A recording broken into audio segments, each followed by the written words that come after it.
Halo semuanya, di video kali ini kita akan membahas cerita manga Boruto chapter 56. Manga Boruto chapter 56 berjudul Code. Cover manga Boruto chapter 56 memperlihatkan Sumire dengan background berwarna pink. Manga Boruto chapter 56 dibuka dengan diperlihatkan patung Hokage dan Boruto yang sedang menghadiri wawancara di stasiun TV. Seorang MC mengatakan kepada Boruto untuk tidak terlalu rendah diri. Berkat kecerdikan Boruto yang meminimalisir kerusakan, Boruto telah menyelamatkan desa. Boruto menjelaskan kepada MC tadi kalau dirinya sebenarnya sebagian besar cuma pingsan. MC ini kemudian mempertanyakan mengenai jutsu yang menjatuhkan dan menelan Otsutsuki itu. Boruto kesulitan untuk menjawab pertanyaan MC ini, dan Boruto berharap ini segera selesai. Kemudian beralih ke tempat perawatan Kawaki. Di sini Amado mempertanyakan kepada Kawaki mengenai masalah dengan lengan barunya selama seminggu ini. Kawaki menjawab tidak ada, dan tangan ini seperti tangan yang dulu. Katasuke sangat heran dengan tangan Kawaki yang kembali seperti semula dengan cepat dan tanpa tanda penolakan. Amado menjelaskan karena itu dibuat dari sel asli miliknya sendiri. Itu cuma salah satu suku cadang yang kubuat sebelum aku datang ke sini. Ini tak akan bisa jika hanya manusia biasa dan seluruh tubuhnya bukan alat sains ninja. Sambil memegang jarum suntik, Sumire mengatakan kepada Kawaki, "Maaf, Kawaki, ini akan sedikit sakit." Kawaki menjawab, "Kau tahu sendiri, aku bukan bocah cengeng. Kau tak perlu terus mengatakan apapun. Lakukan saja yang harus kau lakukan." Sumire lalu meminta maaf. Amado kemudian mengatakan, "Hentikan sikapmu itu, Kawaki. Tunjukkanlah terima kasih kepada perawatmu." Sumire itu brilian dan belajar dengan cepat. "Aku akan dalam kesulitan kalau kau mengusirnya." Kawaki membalas perkataan Amado bahwa, "Bagaimana dengan sikapmu, Amado? Sok memerintah dan memiliki asisten. Bukankah Sumire itu staf dari Katasuke? Kenapa dia bersamamu?" Katasuke mengatakan, "Terima kasih, Kawaki, tapi Sumire sendiri yang menginginkan ini. Kami sama sekali tak tahu apapun soal mengobati tubuhmu. Akan sangat membantu memiliki anggota tambahan di tim pengobatanmu." Sumire lalu mengatakan, "Aku masih cuma tahu dasarnya saja. Tapi kau tak perlu khawatir mulai dari sekarang. Tentu saja menghindari dirimu terluka itu juga membantu. Lagi pula kau selalu bersama dengan Boruto. Jadi aku bisa menanyakan padamu soal dirinya." Kawaki mengatakan kepada Sumire, "Sebentar, kau suka dengan Boruto ya?" Sumire langsung terkejut dan malu setelah mendengar perkataan Kawaki. Sumire berharap kepada Kawaki kalau ini jadi rahasia kita saja.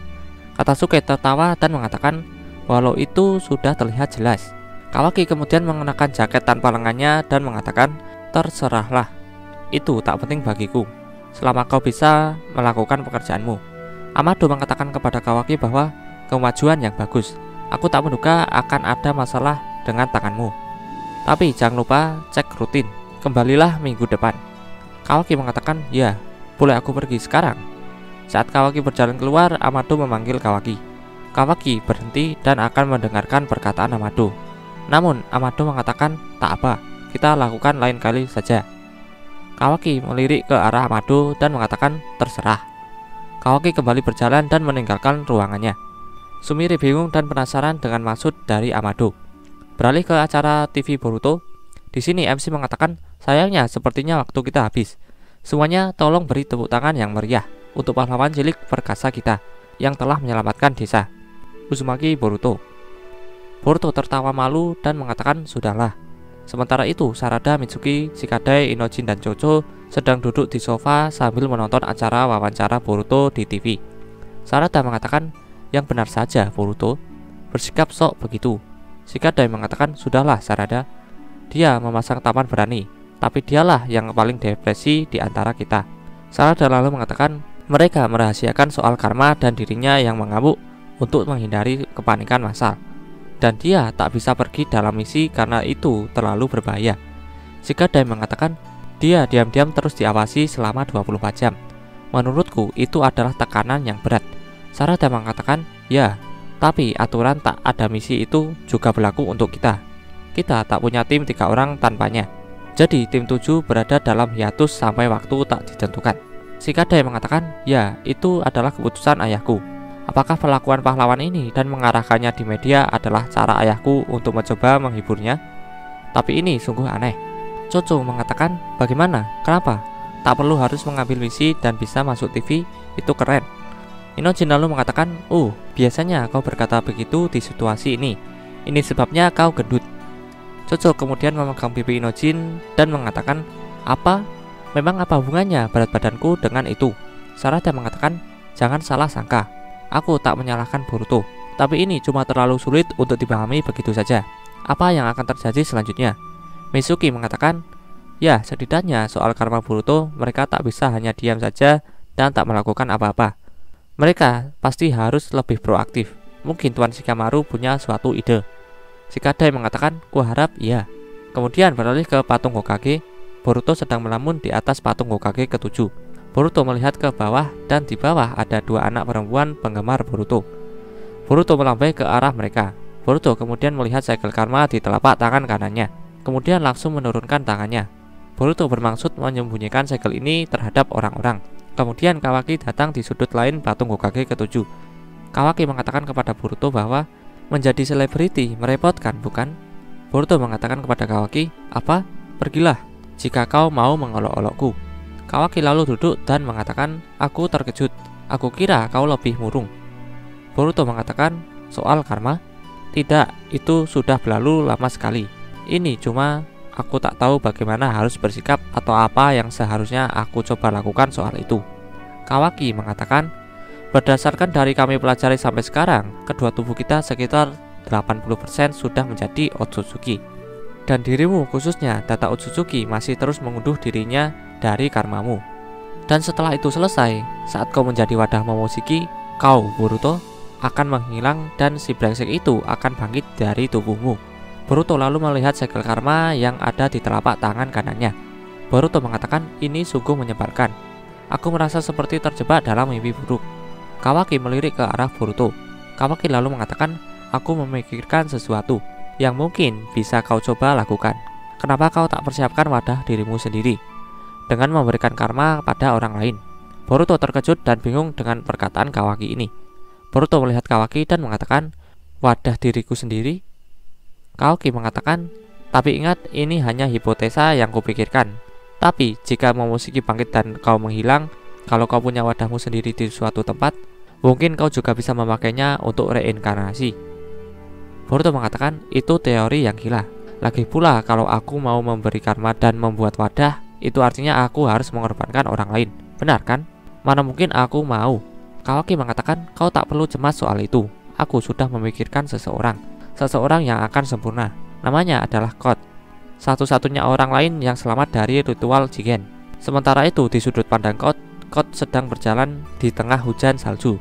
Kemudian beralih ke tempat Naruto, Amado, dan Shikamaru. Di sini Naruto mempertanyakan soal Kot kepada Amado dan orang seperti apa dia itu.